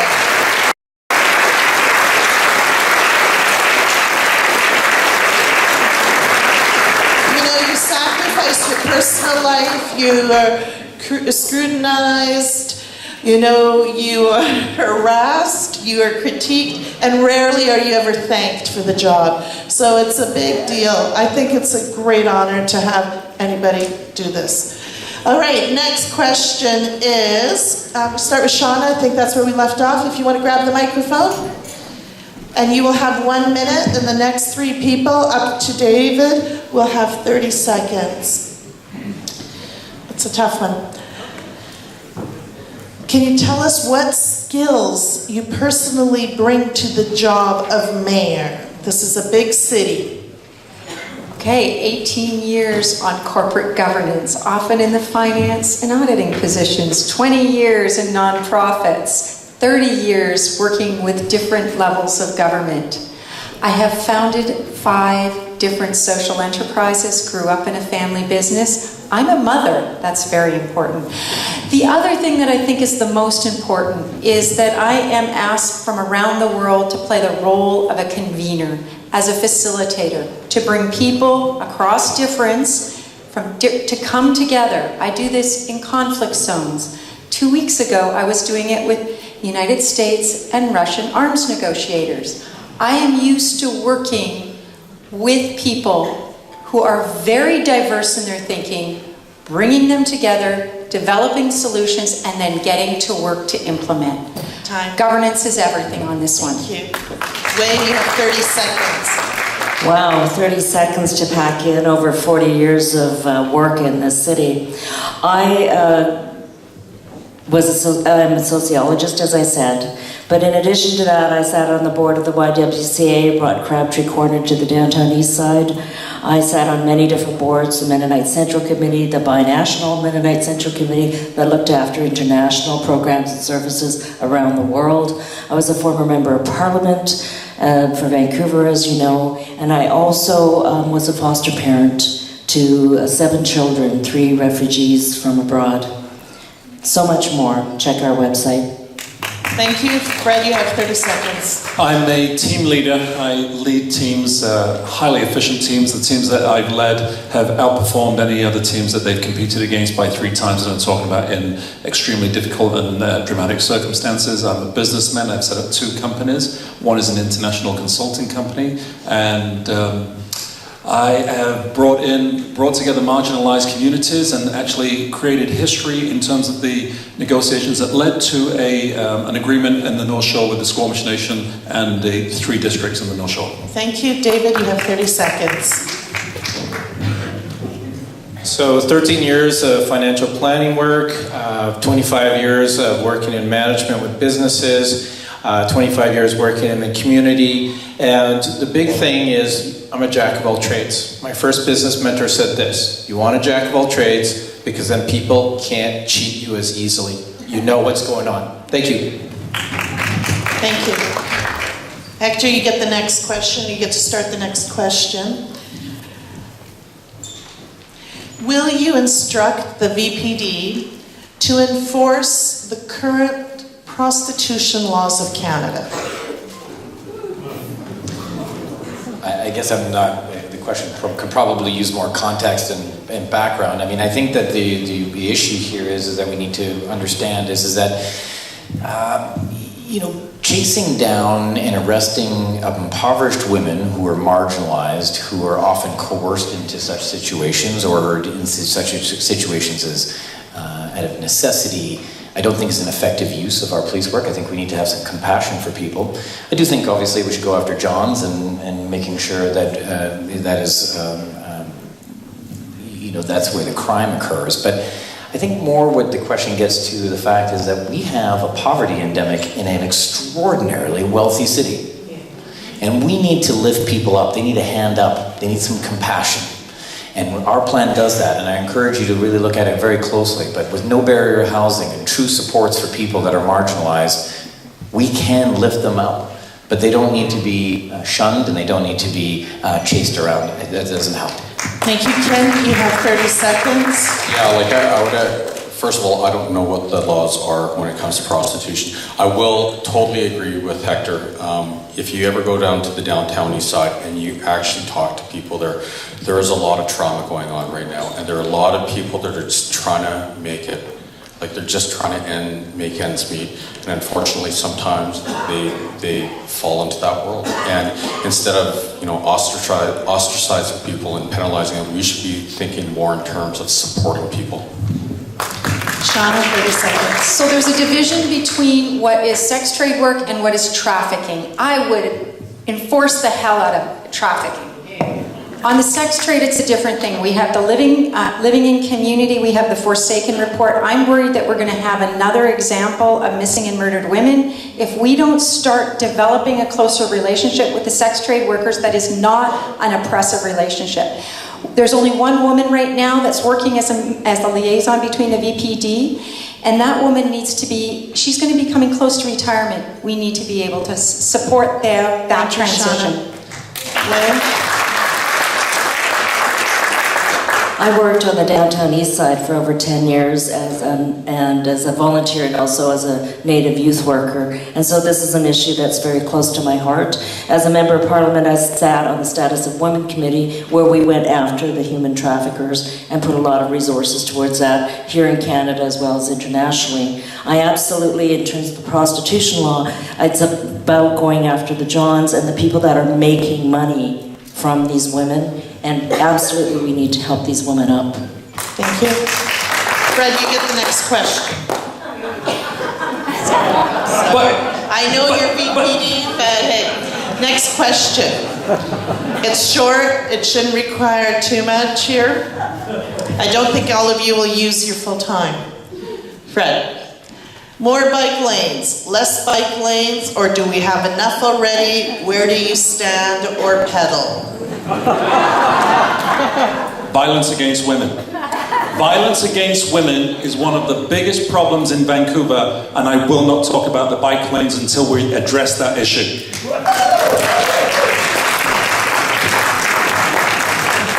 The problem is people want us to answer the question. So here's the thing. I'm multimodal. I do have permanent disability, so I use a bike sometimes, I use a motorcycle, and I also use a vehicle. We have a lot of bike lanes. Some of them are in the wrong place. VGH is one of them. At-a-neck diversion is a huge problem with the bicyclists not respecting stop signs. We do need to reevaluate how we're doing this. We need input from the users, we need input from the community, and we need to constantly readjust this. But we're not interested in tearing it apart because that's fiscally irresponsible. Thank you. So the reason why bike lanes have become such a lightning rod is because political parties at both sides of the fence have tried to use them as a whipsaw to get you angry and to get angry at your neighbor so they can partition you into a nice, neat little voter demographic so you will vote for them. It's called virtue signaling. It's a thing. And we just have to reject these conversations. Really, at the end of the day, it's transportation infrastructure. We don't have a city plan. Transportation needs to be a part of a city plan. We need to plan for our future, and we need to plan around people again. And that's why we are going to embed a chief economist in planning and plan around you. Thank you, Hector. Ken, 30 seconds. 30 seconds. So there will be no battle against bike lanes on November 5th if I'm in office. The real issue is traffic congestion. And so we will actually have an independent review of traffic congestion in the city, and then we will deal with it. I don't know if you know this, but the number of cars in Vancouver have not increased in the last 20 years. That's actually a real stat, but congestion has. And it has everything to do with left-hand turns, people running yellow lights and then being stuck in the intersection, our streets being closed for construction and there are no crews on there for 3 to 6 months, pedestrian-controlled lights, the list goes on and on. Thanks, and we will Ken. get to the bottom. Shauna, you start the next question. Okay, the next question, it's a two-parter in a sense. It's about walkways and pathways and greenways. So there was a greenways plan prepared by the city in 1995. It provided for a system of pedestrian multi-use pathways along the waterfront and throughout the city to create more walking paths. While we have seen many kilometers of new bike routes created by the current council, the only walkway created during their tenure has been the Arbutus Corridor. Are you personally familiar with the Greenways plan? And would you support bringing it back and improving more pedestrian walkways in Vancouver? So 1 minute, Shauna, and then 30 seconds for the next 3. So I'm grateful for this question, but I'm gonna challenge the premise of it, because I've grown up here, and the walkways that have been created around False Creek, Creekside did not exist. They've been created recently. So I'm gonna challenge the premise and say that actually I think we have had some walkway development. My interest is making our walkways accessible. We have a real problem that so many of our sidewalks aren't accessible. I do believe in a very integrated walkway, cycleway, greenway space. I think we want to make our city as walkable as we can, and I think we've got a long way to widen sidewalks. We've got a lot more to do in terms of making those sidewalks connect with other walkways. We've got a long way to go. I'm not sure, I haven't seen the 95 plan, but I'll take a look at it. Thank you, Shauna. Wait, 30 seconds. I never thought I was going to say this, but Shauna, those pathways are not green. That's the issue. I was a president of the Strathcona Community Centre Association and spent 10 years overlooking the parks in the downtown east side. So per capita, we are losing our green space, as you well know. There's been asphalt put down in terms of all the bike lanes. I was a cancer victim driver, volunteer driver. That's why we have to get rid of that bike lane in front of VGH. It's just not right. So the issue around the pathways is we need more of them. We don't have enough green space in the city. So our plan is to bring in a traffic commissioner. And why has that got anything to do with this? Because the traffic commissioner must create an integrated traffic plan, how we walk around the city, cycle around the city, drive, and actually have transit intersect, so that we're using everything together and there is a cohesion of how we walk, of how we drive, and how we cycle. So contrary to popular opinion, I'm a know a lot, not a know-it-all, so I will admit I don't know about the 1995 plan. However, I do know this. Within the budget, while the bike lanes were being built, aside from the Greenway, there was only 2 kilometers of sidewalk created in 3 years. And that's a travesty. Someone who's been born and raised here, we need about 500 kilometers of sidewalk. Even walking here, there was a sidewalk that suddenly ends. And as people age out, we need to have those sidewalks because it's the #1 way people are going to get around. Thank you. Hector, you get the next question. This is going to be the last question before we go to the closing remarks. I'm trying to condense 2 or 3 into one here because I really wanted to cover everybody's questions. I really apologize for those who haven't heard their questions. There's a big pile here. We're trying to get through as many as we can. So,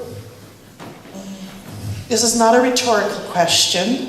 How can we trust that you will do what you stated in your platform, as we are used to many years of different parties not keeping their word?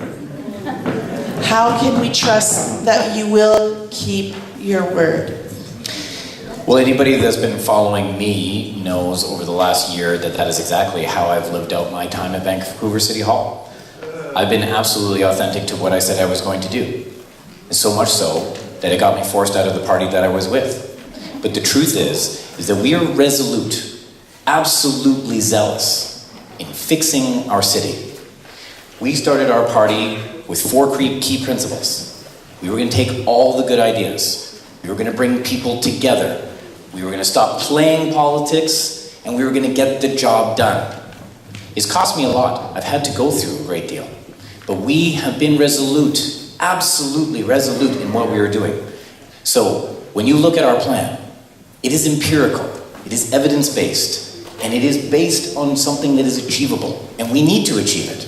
And when you vote for Hector Bremner and the Yes Vancouver team, you know that you're setting a star on the horizon and that Vancouver is going to march forward to a future that our children and our children's children are going to thank us for. Time. Thank you. Ken, you have 30 seconds. Well, I think proof is in the pudding. As you've been asking me questions tonight, there were a couple of times where I just said, follow up, I don't know the answer.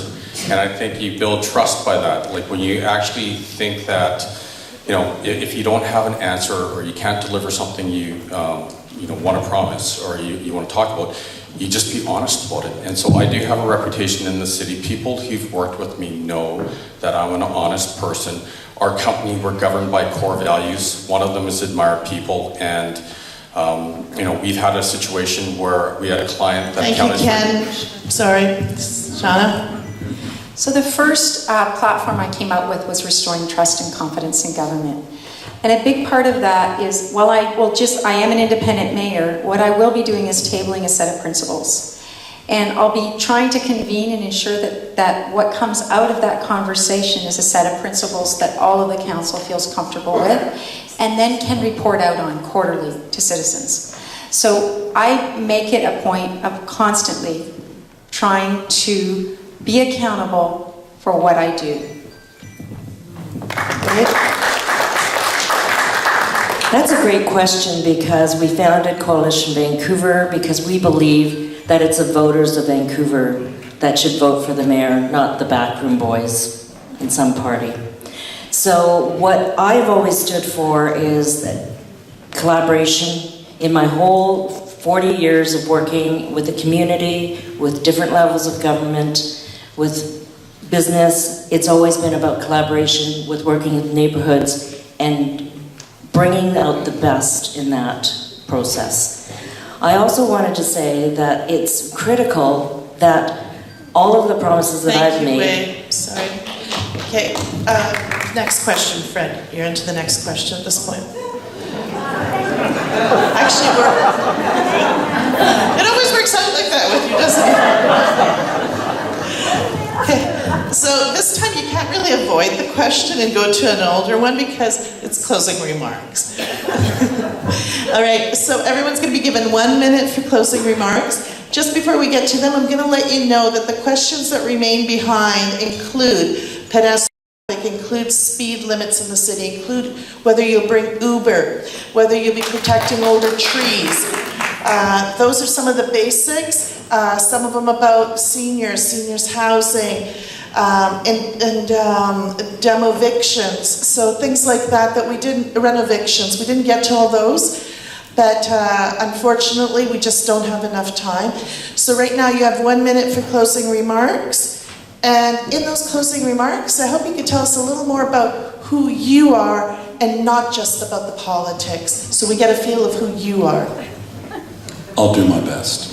And you have 1 minute. Okay, you touched on something that's very important. About 15 days ago, I met with the presidents of the entire Vancouver Taxi Association to talk about Uber. I want you to know they don't object. And so they want to bring in Uber, or let me say that they don't object to Uber coming in, but they want to know that there is parity with Uber, because their car insurance is $1,700 a month.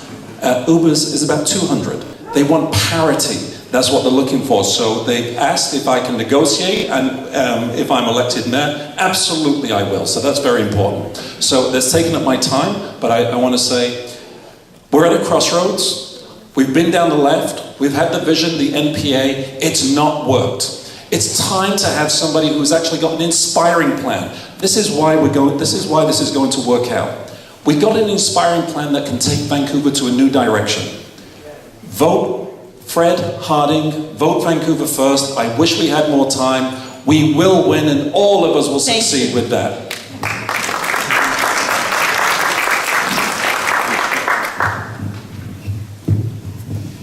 So civic is what I like to call a ground battle compared to province and feds. And what you are looking for and what people are looking for worldwide is working class people. Too often it's been run by social elite.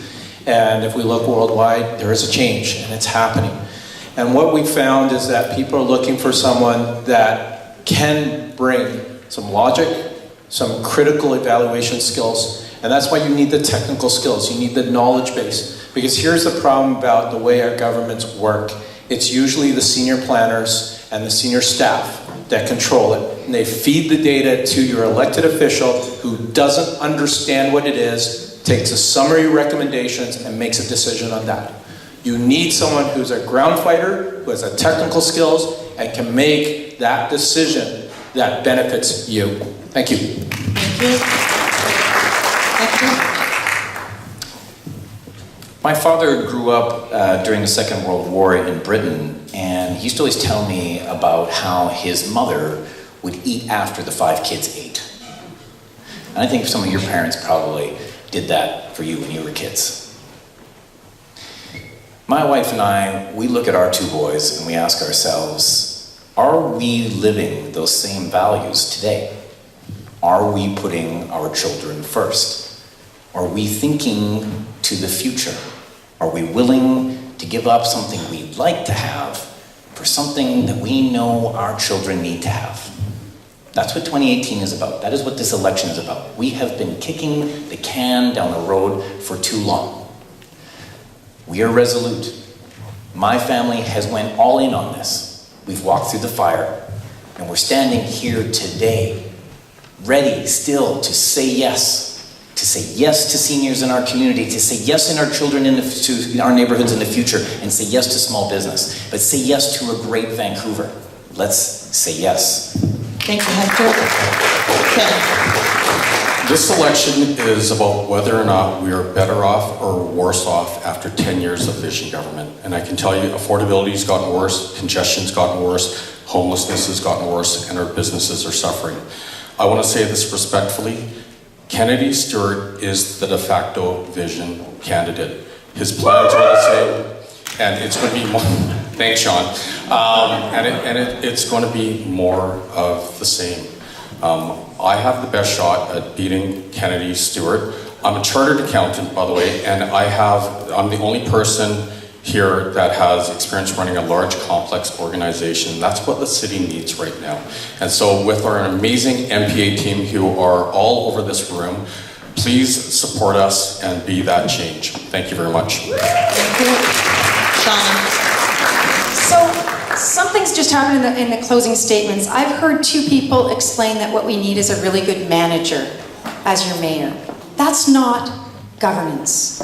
That's not good governance. We are not in the weeds deciding how many employees we should be having. We need to be setting goals, and we need to hold ourselves accountable and the city accountable. And that is good governance. It's not managing. It's government. We have an opportunity to make history. We have never had a woman in 132 years, but it's not good enough that you would vote for me because I'm a woman. What I'm asking you to do is look at my background in relationship to any other candidate. I have the deepest experience in government, the deepest experience in corporate governance. I have the deepest experience in working with difference and bringing people together. Please vote for me October 20th, Shauna Sylvester. Thank you, Shauna.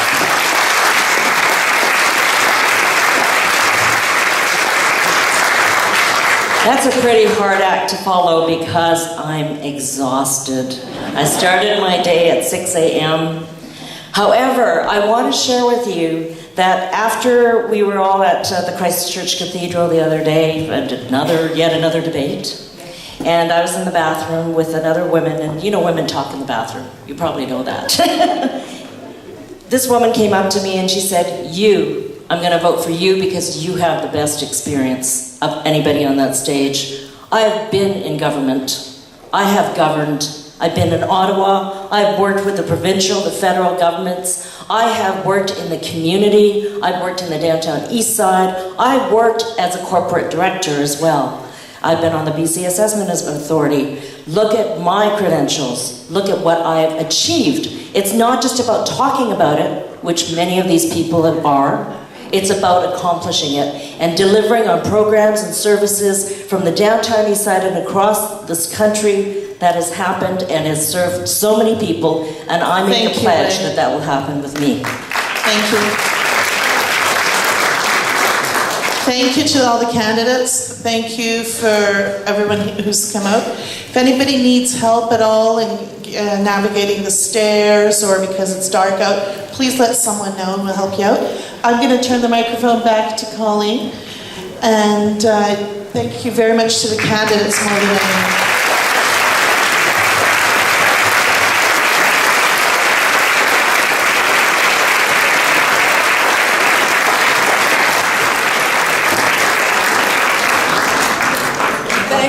Thank you, everyone. You win a merit badge for sitting through a debate for 2 hours. We have coffee, tea, home-baked cookies, and an opportunity to talk to some